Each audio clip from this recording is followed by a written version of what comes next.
From the Lincoln Journal-Star, this is the Life in the Red podcast with Luke Mullen and Amy Just. Hey everybody, welcome back to the Lincoln Journal-Star's Life in the Red podcast. As always, your hosts Luke Mullen and Amy Just here for another episode, talking all things Husker sports. And as always, the main event this time of year, Husker hoops. Man, it's such a fun couple seasons to follow along here. And we'll talk a little Husker football, transfer portal business getting wrapped up, but really interesting. We'll get into our Husker brief update around Husker sports, but talk about record-breaking or groundbreaking moments. It's been a while since Nebraska last added a sport, and you were all over that news this week. Nebraska adding women's flag football as a varsity sport beginning in the spring of 2028 as they start competing. Lots to be settled, and we'll hear more from Troy Danon this week, but feels like a good place to start. How about that news? Big times for the Nebraska Athletic Department. Yeah, if you had been reading the tea leaves with Troy Danon, this isn't a surprise. I know there are a lot of people saying, well, why not women's wrestling? And I think it's valid, right? But can we just take a step back and be like, they're adding a sport. That's great. I think, and we'll hear more from Danon, but I think that Nebraska's going with women's flag football because it's a little bit more affordable of a sport because Nebraska already has so many facilities that will work. Won't have to share, if they do play at the soccer stadium, wouldn't have to share that because they're in different seasons. Women's flag football is a spring sport. Whereas if you were to add women's wrestling, you would have to shoehorn another sport into Devaney, where it already has 3 tenants for the winter. Would kind of be chaotic with that. But we'll ask Danon more about that this week. And then with the 2028 number, that is the target date for actual competition that counts. They're going to try to hire a coach ASAP, an assistant coach shortly thereafter, and they want to have the first crop of athletes for that sport this fall. So while competition in earnest won't begin until 2028, they're sponsoring it as of immediately. Yeah, I guess it takes a lot of time to get a brand new team up and running. And I think it's cool. There's a lot of different states, across the nation that are offering women's flag football as a high school sport too. So you have to have that pipeline, of course, of players coming from high school to college. And so to have that opportunity there for Nebraska, it'll be interesting seeing, are other schools going to announce, make their own decisions. You got to have a league to play in, right? So that is true. See. So yeah, Nebraska is the first Power 4 team to announce that they're going to offer this. I would imagine more will come in the months that follow, especially with the sport picking up steam. It's going to be in the Olympics in 2028. As you said, there's a lot of high school associations that have adopted it as a sport. Nebraska is not one yet. I know there's been a lot of push from a lot of local power brokers to try to get that done. But yeah, I imagine maybe this could help influence a decision on that. Yeah, I think, as always with a lot of things, I feel like it's a weather thing. It's like a lot of the warm weather states, it's easy to get outside, play that year round. So yeah, not in Nebraska, it's a high school sport, but really interested to see. And as we mentioned, we'll hear more from Troy Danon. So stay tuned for that here moving forward. But so elsewhere around Husker sports, obviously that was the big news, but all the action ongoing. Husker wrestling, they're number 6 in the nation, defeated number 9 Minnesota 20-12 in their most recent duel, and they host Iowa Friday at 8 p.m. inside the Devaney Center. Expect quite the crowd, quite the juiced up environment for that one. That'll be fun. And Ohio State on Sunday. Yep. Number 2 team in the country. If you want to watch some wrestling, this is going to be a great weekend for that. Definitely. And Nebraska track and field also in their indoor season, they won 17 event titles at their home meet. So that indoor season continuing there for track and field.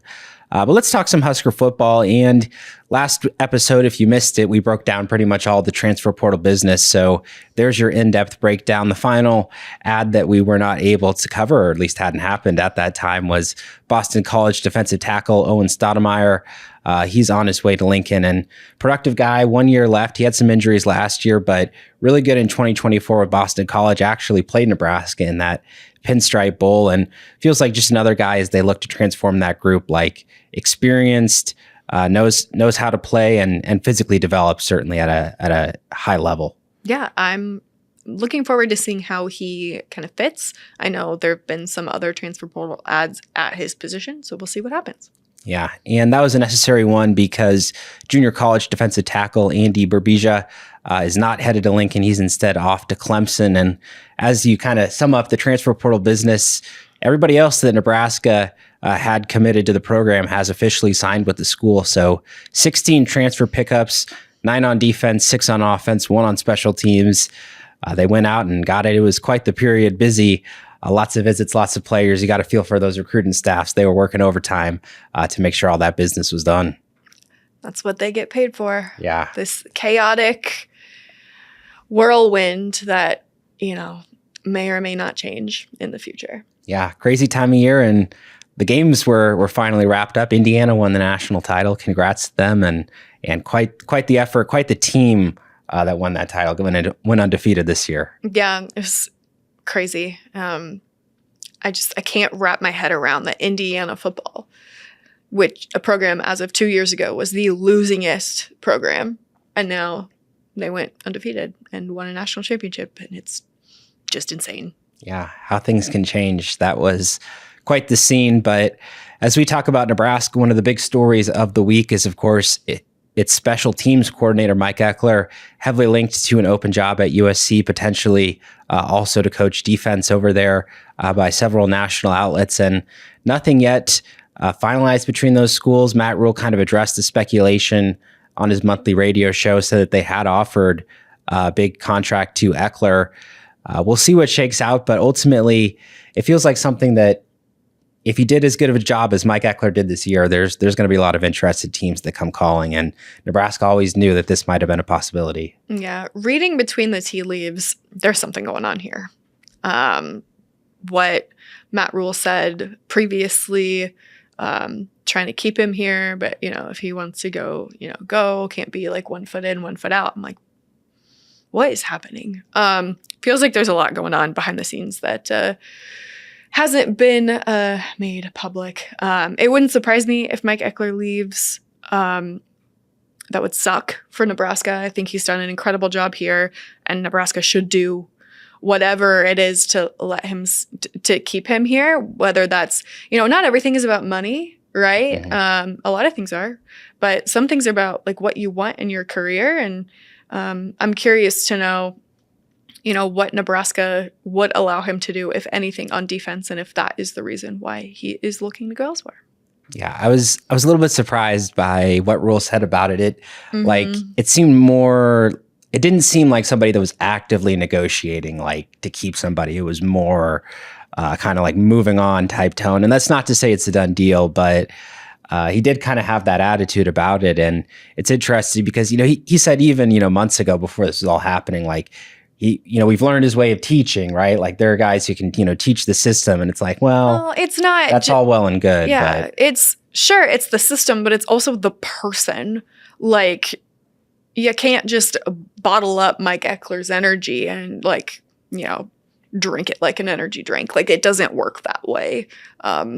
It's his personality. It's who he is. It's the edge that he brings. So we'll see. Yeah. So that's a big question for Nebraska here moving forward in the next couple of weeks. But something else to look forward to soon is spring practice, apparently. Right. I know, because Matt Rule also on his radio show and shared that Nebraska does plan to begin spring practice in late February, potentially playing spring game on March 28th. And if you're not aware, teams can just choose whenever to open their 34-day practice window in the spring, but usually it's been in March, and Nebraska that's been pretty consistent with ending its spring window in April. And I think we'll start with they're bringing the spring game back. I mean, Matt Rule had talked about that, but no spring portal window. Does that make sense to you that they can really scrimmage and not have to worry about that? Yeah, I think that was always the trajectory of this. I don't think they got the reception that they wanted from the spring games last year as far as football is concerned. I know soccer and volleyball really liked what they had. But yeah, football, as football is concerned, it was fun for some things, but it's time to get back to a real game. That's what people care about. Yeah, I think you'd see a surge in interest, certainly, with a traditional spring game. But it's interesting, March 28th, and that's the day that Rule has said is, planned as of now. But for my research, the last time Nebraska had a spring game in March, 1954. That's back when the current team played like the alumni, right? Yeah, I mean this is like May, April. You can have all sorts of everything. It's been a long, long time since that, and you could just put that in the history books. But it's interesting, like why start so soon? Do you think he wants to kind of get this new group, this new defensive staff, these transfers together? Is there anything of note to you that they're going to start in February instead of maybe in March like they have the last couple of years? I don't know. With Rule, like Easter plays a factor. I know Easter's earlier this year. Maybe, but yeah, I have genuinely no idea. But it will be something to ask when we get to talk to him next. Certainly. I'm interested to know the rationale, because it's interesting. And again, with the way that the college football calendar has changed, these last few years, it's hard to have all this historical precedence and say it's the exact same. But just something to note, as Nebraska football is seemingly only a few weeks away from its spring practice window. So we'll see what shakes out there. Again, looking forward to hearing from Matt Rule about that and Nebraska football. But the big story this time of year, of course, Husker hoops. We'll start with the women holding strong, still at number 24 nationally. Only one game in this last week since we last got together to discuss, and it was a tight one, 73-71 defeat on the road to number 15 Michigan State, and kind of a sloppy game overall. 22 turnovers. That had Amy Williams pretty worked up, but the last second sequence couldn't really get a clean shot off. That was kind of story of the game for Nebraska. Yeah, it was good defense by Michigan State. Nebraska had a late game turnover that just sucked all the air out of it. One of 22, mind you. So that's not the only thing that contributed to the loss. But, Nebraska has yet to beat a ranked team. They still are ranked. But, yeah, it's like one of those things. They just need to get over the hump in beating a ranked team to help their NCAA tournament resume. They've had a few chances at that, and this felt like the best opportunity for them to get over the hump, and they just couldn't quite get there. Yeah, definitely. And, with how competitive, of course, the Big Ten is, they've got 2 games coming up against teams that are going to test them too. Maybe not quite ranked, in that group, but very close to getting there. And especially next up, they are at Wisconsin Wednesday at 6:30 p.m. And that Badger team, their standout win was over Michigan State. Was the Spartans' only loss for quite a long time. So that'll tell you how good of a team they're coming up against. And then also at home Saturday, that is 1:30 p.m. at Pinnacle Bank Arena, Illinois, comes to Lincoln. They're 15-4 overall, 5-3 in the Big Ten. They've also played several ranked opponents. So these next 2 games, you think they're going to tell you something about Nebraska, how they approach these 2 and they come out of it? Yeah, I think so. I think this week will be good for them if they can piece together a win or 2. Would be good for their mojo, because when you have one game in a week and you lose it like that, it lingers. Yeah, they want to get back on the court playing some good basketball. So again, Wednesday night, Husker women's hoops next in action. As for the men, still going, still undefeated. Talk about these 2 dominant wins, though. I mean, this was like, you knew that they had maybe had a chance, against a couple teams that were struggling in the Big Ten, but the way that they went out there and showed things off against Oregon, 90-55. Oregon a little bit sloppy, but the way Nebraska shot the basketball, played defense, pushed it too. I mean, that was so impressive to watch. Yeah, it was incredible. It was Nebraska's biggest win over a conference opponent in the entire time that they've been in the Big Ten. And you got to go all the way back to the 90s for them to, beat down on a conference foe like that. So incredible stuff there. I think it's a really big testament to like what this team can be. They're not just a great 3-point shooting team, though they are very good at that. They're also a lockdown defensive team. It's Oregon that they limited to under 60. Northwestern, they had a great defensive day as well. And you've seen that at points this season, and you might see it again tomorrow. Yeah, well, I was definitely that Oregon game. That's what stood out to me too, because they're having a rough year, but that is usually a very well coached offensive team, and Nebraska just had them all out of sorts there. And Braden Frager, obviously the big shooter performance in that one, 7 3-pointers, won Big Ten Freshman of the Week once again, not just for his performance in that one, also against Northwestern. He had another big game, and the Wildcats, they were winless in Big Ten play, so they hung tight for a while, but Nebraska, they had to go on that big run to really widen the margin and, again, let the defense take over late in that one. And final score, 77-58. And you look at the record, 18-0, 7-0 in Big Ten play, school history up to number 7 in the AP Top 25, the highest ever ranking.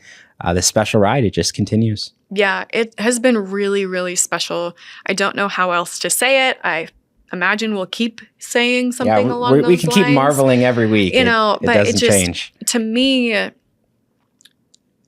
kind of feels like Indiana football in terms of like the roster construction, right?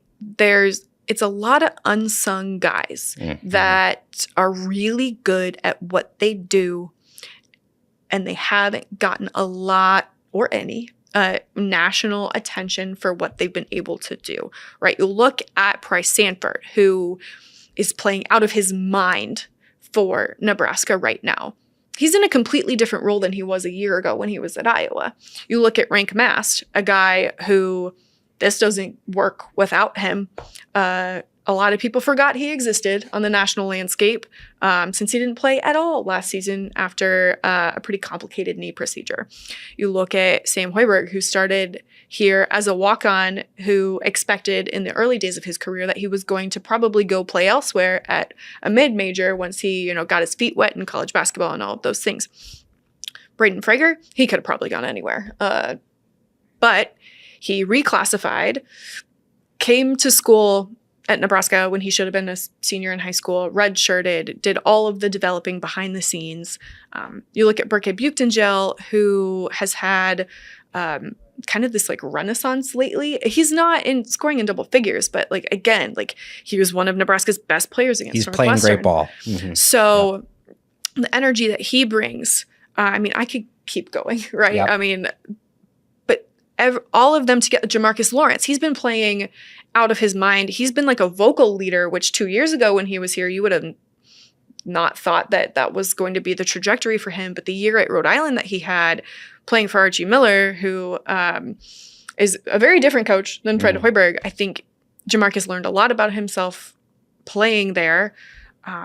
You put it all together, and these guys, they're not probably going to be All-Americans, except if, they keep winning and you can't ignore them at this stage. But the way that they play together has been what's been incredible about this. They're just normal dudes, but when they play together, they create magic, and it's been really fun to watch. Great points, not just about, the roles that they've settled into, how they've been carved out, but I think too the belief, that you have to have in that unit. Yeah, you win a lot. That creates belief. And how did I forget Cale Jacobson? Yeah. Again, another guy who probably wouldn't have, gotten a chance anywhere else. The pride of Ashland, walking on, separating himself in the crown, probably had a lot of opportunities if he wanted them to go to any mid-major to be a starter.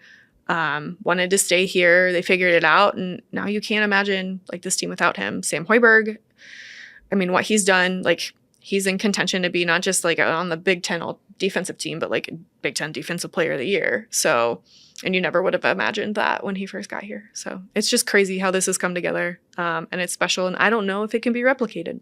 Yeah, this coaching staff has poured so much into those players too, and they've responded. Every game has just been so special, in this run too. And the way that it continues this week, the Huskers, they are hosting Washington. Huskies 10-8 overall, 2-5 in Big Ten play. That is Wednesday night. Then they're at Minnesota, also 10-8 overall, 3-4 in Big Ten play on Saturday. Both those opponents, opportunities to stun Nebraska, to earn a big ranked win for them. But after that is, of course, a contest that everybody's been circling. Nebraska at number 3, Michigan in Ann Arbor. This next 3-game stretch of games coming up, quite the test for Nebraska with that big one looming. Yeah, absolutely. Back after Nebraska punked Wisconsin, sorry to our boss, Nate Head, for being a Wisconsin guy and having to watch that in person. I said there is a world that Nebraska can be undefeated by the time they go to Michigan. You did say that, yeah. I did say that. I didn't know if it would actually happen, but there was a world. It seemed a little far-fetched. It did.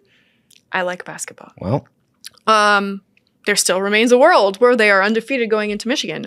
Feels more likely now than it did several weeks ago.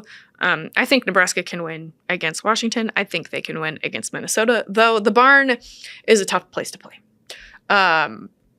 So we will see what happens with that on Saturday, but there is a world. And if that happens, could it be a top 5 game? Perhaps. Would be the biggest game in program history. I think even regardless of what happens with the rankings next week, still going to be one of the biggest games in program history. And if they can get through that, they can get through anything. Yeah, it'll be one of the biggest games of the season nationally in college hoops.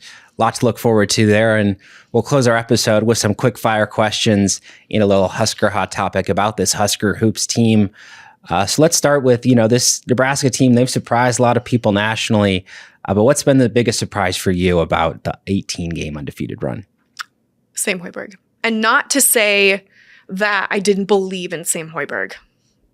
I have receipts. I believe in Sam Hoiberg. But I just think the way that he has been able to take charge on defense especially has been incredible to see. The jump he's made, you've seen it with his confidence. His confidence has continued to grow. He leads the team in defensive rebounds, which I don't know if anybody would have thought that for a 5'11" guy on a good day.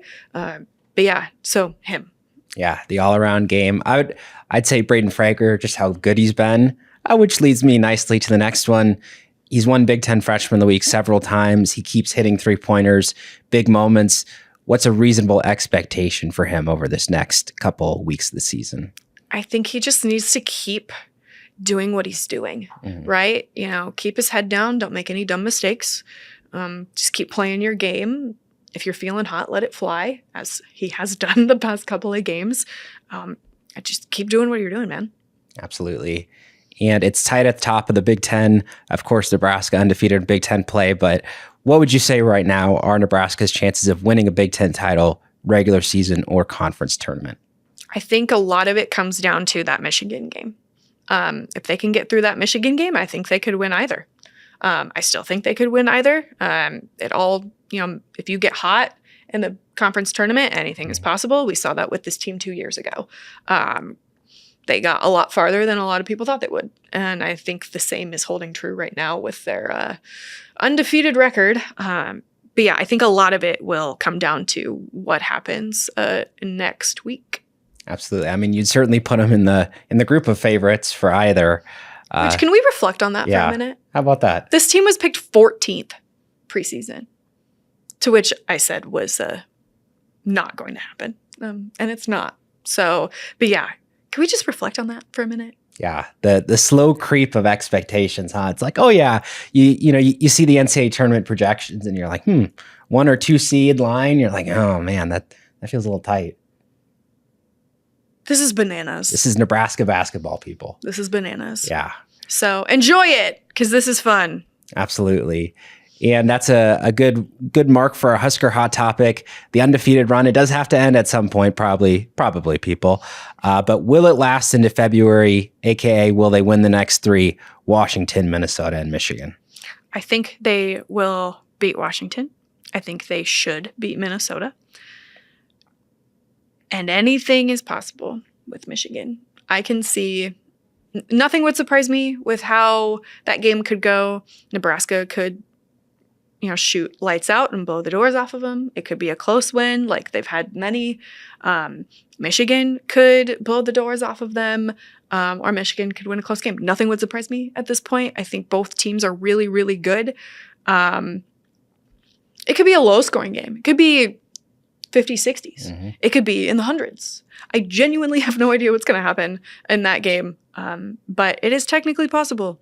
And you know what? Sure, I'm going to say that they find some magic in Ann Arbor and they continue rolling. Yeah, I mean, I think I'm more pessimistic most of the time, but like on the road, like Michigan is so good. I say no, but like this team has defied the odds, the expectations all season. I think they do it. I think they go into February, and of course, there's a big one. So if they lose, it's your fault. Yes. Got it. Of course, there's a big one waiting on Feb 1st, so it's not like they get into February and it's all over. But I'll say yes, and I'll deal with the consequences that come with it. Do you know the last team to go wire to wire and win the national championship at the end of it? Is it like, did Gonzaga do it? Who did it? Has it never been done? It has been done. It's been done Okay. like 5 times. I got no clue. Indiana, 1976. How about that? Happy times in Hoosierville, huh? Yeah.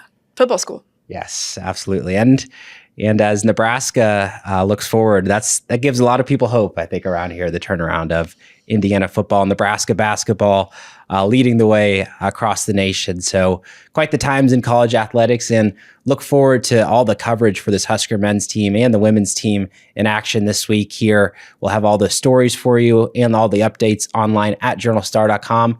But that'll do it for today's episode of the Life in the Red podcast. We'll see you again next time. Thank you for listening to this week's Life in the Red podcast. Our theme music is composed by Sasha Indy. The stories continue on journalstar.com.